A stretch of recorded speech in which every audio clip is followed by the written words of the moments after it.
Welcome back to Face the State. I'm Ariana Bennett. Thank you for staying with us. With the Tesla boom driving new businesses and more people to our area, Washoe County is in for some changes over the next 2 years. And we are back with Washoe County Manager John Slaughter. John, thank you again for staying with us, being on the show. All right, let's talk economic projections. This is something I think every person in charge of anything in this area is doing right now, looking into the future, figuring out what kind of effect Tesla is going to have and everything else as our area grows. So what does all of this mean for the county looking ahead? So what we know is of course, Tesla is in Story County. It's one thing that's sometimes overlooked. It's not going to be in Washoe County, but the impact on Washoe County, I think, is going to be even greater than in Story County. Story County gets the plant. We get all the ancillary impacts, which we're excited about. There's definitely an excitement in the air in Washoe County. We're all looking forward. Last year, our first-time business licensing grew over 700 business licenses. That's includes large businesses all the way down to small homebound businesses. So I think it's a great indicator of what's happening in the area. It's kind of a precursor to as we grow. So it's actually starting to happen. And how exactly? I mean, can you explain how business licensing drives more funding for the county exactly? Well, business licenses are phased. The actual fee that you pay for a business license is overall to our budget. It's not that large, but I think it's as an indicator because these businesses are coming in. So for every business, there may be new residents coming in, new other businesses that are serving those residents. So it's just kind of a cycle that we get into. It's one that's going to we're in a growth pattern. And because of that, you actually added a new position to the county, a business facilitator? We are. We will, in my proposed budget, we will be talking about a business facilitator, and that will be a person who works in our development department, who really, as I've described it, sort of concierge for development. So as we hear frequently now from businesses who are looking to the area, and they want to know about our development process. They want to know how difficult it is or how easy it is to come in, get their licensing, get their permits. And so this position would help those businesses work through our processes. I imagine it's got to be a huge change from what the county looked like 5 years ago. Just this many people wanting to invest. It is. Area. I can remember just over the last several years where home construction permits we had in the teens and 20s for a year. Where now we're seeing that growth. We're starting to see it pick up quite a bit. Yeah, I mean growth definitely a good thing, except it does come with some growing pains sometimes. This added demand for all the services the county provides, is that going to be a problem? Well, I don't know if we call it a problem. It's a challenge. It's something definitely we're planning for. We've asked all of our departments to think just that way. What is it that we're going to need to be adding? What services do we need to be bolstering? So as growth occurs, where is it that we're going to need to be adding resources? Have you identified those areas? We're working on that. Again, the county's services that we provide, children's services, adult services, senior services, parks, recreation, law enforcement, all of those areas, we're seeing demands for growth. So those are the areas that we're looking at. I imagine it would be challenging because you're going to see the growth and the need for services before you see the income, I imagine. We are, and that's a great observation because there's a kind of a thought that revenue growth for governments is picking up because we see things in the economy that are going great, but there's a lag, and that's what we're dealing with now is trying to anticipate just when do we need to add if we're adding new positions. The timing of that it's tricky. So we're working through that. Yeah, some good news though. I mean, I know the real estate market does have a big effect on the kind of income the county gets. I imagine property values are going to be going up quite a bit with the real estate market we have now. Definite shortage of houses on the market. Right.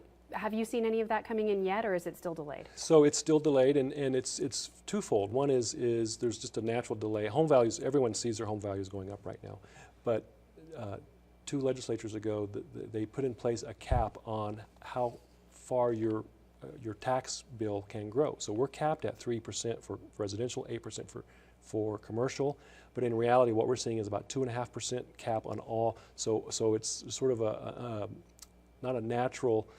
It's being pushed down through those caps. So it's really lagging. And property tax is a little over half of our general fund revenue. So that has an impact. That cap that the legislature put in place has an impact on our revenue. Would you want to see that cap raised? Well, that's a tricky question again, because as a homeowner, having that cap is you can think of it as a great thing, because my home value has gone up, but my tax bill's not going up as much. Right. So again, as we talked earlier, the county and local government, we need to find ways to provide services with a different model. Now, you mentioned at the address that revenues are still flat. Can you explain what that means? So right, as I was mentioning, sales tax, everyone sees sales tax is growing great, but as I was mentioning, the property tax, because of that artificial cap, is pushing that down, the 3 and 8% cap. So we're not seeing that growth in property tax revenue that some people might think that we would be seeing. Right, and you said then that you're asking your departments to keep their budgets flat. Does that mean no raises, hiring freeze, anything along those lines? So what that really means is two things. One is looking at new position requests, looking very closely at new services, new supplies, and just saying that we're probably not going to see a lot of growth in those areas. One of the things that departments are doing a very good job about is going back and looking at their existing budgets and reshifting and repurposing, reprioritizing. So if we need a position here, are there some things that we could maybe do without some professional services and those sorts of things. Okay. Now, as for the county's debt, you actually reduced it from $205 million to $113 million roughly, but still looking at $113 million in debt. So is that a worrisome thing? It's not actually. That's for a county of our size. That's actually a very good number, and it's something where, for example, the bond rating companies, the companies that come in, it's like your own personal credit score. Mm-hmm. Washoe County has a very good bond rating, and it's in large part because of fiscal responsibility, paying down debt, paying other obligations that we have. The bonding companies are looking at us and saying, hey, you're doing a pretty good job, so we're going to give you a pretty good bond rating, which saves the entire community money, because a lot of other governments sort of piggyback on our bond rating when they go out to get debt. Is the plan to reduce that number further in this coming budget cycle? We will continue paying that down. It's a priority that the board has made over the last several years, since 2007, really. Okay, I understand you're in the process of building the budget for this coming fiscal year. We won't see it for a little bit yet. How's the process going? It's going very well. One of the things that we've made some changes on how we do our budget. It's a very collaborative process now with our departments. In the past, our budget staff would go away in a corner, and departments would send them over, here's what we need, but we've kind of pulled everyone together. Again, as I was saying, looking for those new models, looking for those new ways to provide services. It's been a very collaborative effort. On April 27th, we'll be bringing to the board a proposed budget, which we think is going to, it's going to be, not going to be, as I said, not going to be a lot of growth in the budget, but we're not cutting back as we have in the past. We're looking for a good year. Should we be ready for any big surprises? Well, some of the things that I mentioned during the State of the County, the business facilitator position, we're looking at parks, making sure that we're funding our parks adequately. We're looking for ways to fund libraries in addition. We're senior services. We're looking at adding some resources there. So there's a lot of good stuff coming. All right, we've got about a minute left. Is there anything else you wanted to talk about? Anything you wanted to mention? Well, again, one of the things that I stressed in my State of the County was, Washoe County does actually have an impact, and I'm challenging our employees to think of how we impact citizens every day. And we do that. Washoe County funds our health district. Washoe County operates the detention facility.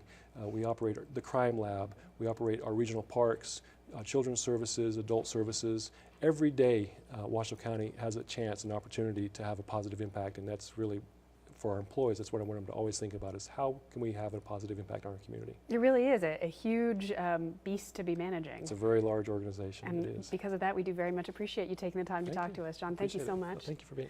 Well, that is it for this episode of Face the State, but for more information or to see past episodes, just head to our website, ktvn.com. Thank you so much for joining us. We will see you next week.